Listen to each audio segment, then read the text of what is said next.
안녕하세요. 단순한 진심입니다. 오늘은 저희가 가계부를 쓴 지 1년이 다 되어 갑니다. 1년 동안 가계부를 쓰면서 저희에게 어떤 변화가 있었는지와 가계부를 쓰는 이유에 대해서 이야기해 보겠습니다. 이번 영상을 통해서 가계부를 써야겠다는 마음이 생겼다면 자신만의 방식을 찾아 가계부를 작성하면 됩니다.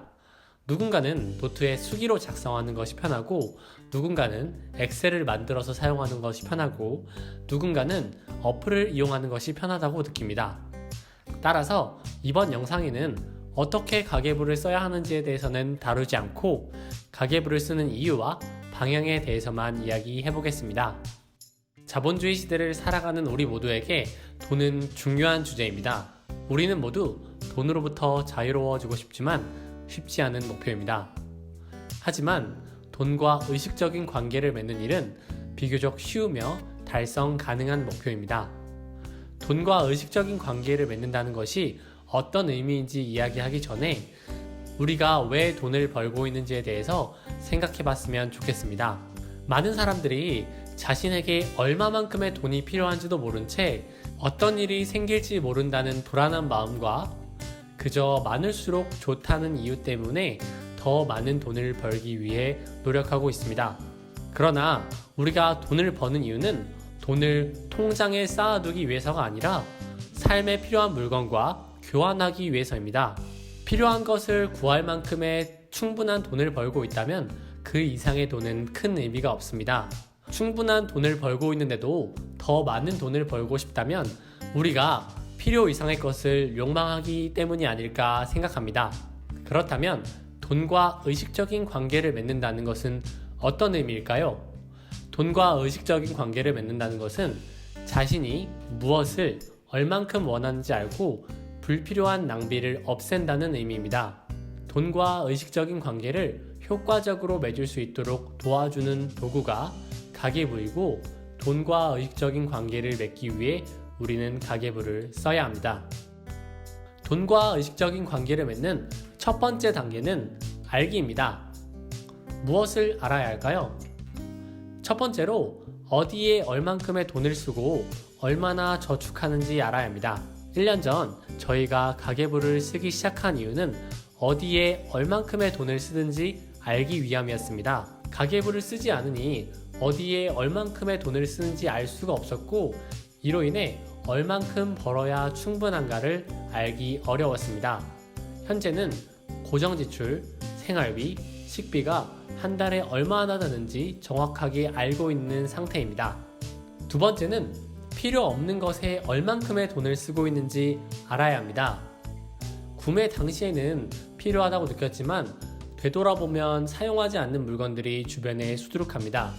턱걸이를 위해 구매했지만 옷걸이가 되어버린 철봉, 환경을 위해 구매했지만 수집품이 되어버린 텀블러 등 우리가 살아가면서 불필요한 것을 얼마나 구매하고 있는지 되돌아보고 낭비를 줄여나가야 합니다. 세 번째로 어떤 소비를 할 때 기쁨과 충만함을 주는지 알아야 합니다. 1년 동안 저희의 가계부를 분석한 결과 어떤 소비가 저희에게 기쁨과 충만함을 주는지 알게 되었습니다. 저희에게 그것은 음식, 요가, 그리고 여행입니다. 꾸미는 비용, 차량을 유지하는 비용, 그리고 통신비에 관해서는 아예 사용하지 않거나 적게 사용하는 편입니다. 하지만 좋은 식재료를 만드는 생산자와 관계를 맺고 일주일에 3번 요가 수련을 통해 몸과 마음을 정화하고 종종 여행을 떠나 자연 속에서 충분히 걷는 일에는 적지 않은 돈을 쓰고 있음을 알게 되었습니다. 어떤 소비를 할 때 기쁨과 충만함을 느끼는지 알아야 소비의 우선순위를 정할 수가 있고, 우선순위가 아닌 것들의 낭비를 줄여나갈 수 있습니다. 돈과 의식적인 관계를 맺는 두 번째 단계는 지난달 소비를 바탕으로 다음 달 소비를 계획하는 단계입니다. 첫 번째 단계에서 평균적인 지출은 얼마인지, 삶에서 필요 없는 것은 무엇인지, 자신에게 기쁨과 충만함을 주는 것이 무엇인지 알게 되었습니다. 이를 바탕으로 다음 달 소비를 계획하고 예산을 세우면 됩니다. 물론 안다고 해서 그대로 실천하기는 어렵습니다. 하지만 그럼에도 불구하고 아는 것과 실천하는 것 사이에 간극을 줄여나가려는 태도가 중요합니다. 다음 달 예산을 계획하는 과정에서 무리하게 지출을 줄이려고 하기보다는 할 수 있을 것 같지만 조금 노력이 필요한 정도 수준에서 목표를 정하시면 됩니다. 예산을 세우고 예산에 맞추어 살기 위해 노력하고 예산이 초과되었다면 왜 예산이 초과되었는지 분석하시면 됩니다.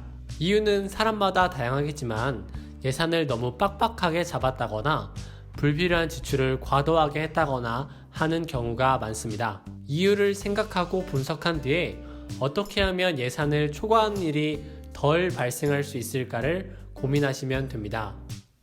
저희의 경험을 이야기하자면 가끔 어딘가로 여행을 떠날 때면 그달 가계부는 숙박비, 교통비, 외식비로 지출이 급작스레 많아졌습니다. 그 이유는 가끔 떠나는 여행인데 너무 아끼지 말고 다녀오자는 생각 때문이었습니다. 이에 대한 저희의 해결책은 여행 통장이었습니다. 매달 20만원씩 여행 통장에 돈을 넣고 여행을 떠날 때마다 통장에 모아놓은 자금 내에서 여행을 다녀오기로 결심했습니다. 여행 통장을 만들어서 사용하다 보니 어떻게 하면 예산 내에서 잘 사용할 수 있을까를 궁리하기 시작했고 이는 더욱더 만족스러운 소비로 이어졌습니다. 자신에게 기쁨과 충만함을 주는 소비라 할지라도 절제가 없으면 만족감은 떨어지기 마련입니다. 가계부를 성실히 기록하고 부지런히 지출을 분석하다 보면 지출은 자연스럽게 감소하기 마련입니다. 그 이유는 불필요한 것을 소비할 때마다 의식하기 때문입니다. 그러나 가계부는 불필요한 지출을 줄이는 것 이상으로 큰 가치를 가지고 있습니다. 그건 바로 자기 스스로 약속하고 그 약속을 지켜나가기 위해 노력하는 과정에서 성취감과 자신감이 생긴다는 점입니다. 자기 효능감을 느끼기 어려운 사회가 되어가는 지금 나도 할 수 있다는 감각은 점점 더 소중해지고 있습니다.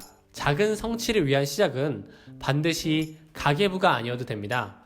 5km 달리기일 수 있고 3kg 감량이 될 수 있고 금연이 그 시작이 될 수도 있습니다. 작은 성취감을 자주 느끼면서 자신의 삶을 주도적으로 살아가고 있다는 느낌을 자주 경험하는 것이 중요합니다. 이를 통해 궁극적으로는 자기의 삶을 통제하는 능력이 길러집니다.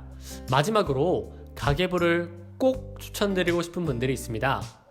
바로 저희처럼 수입이 규칙적이지 않은 프리랜서 분들이나 자영업자 분들입니다.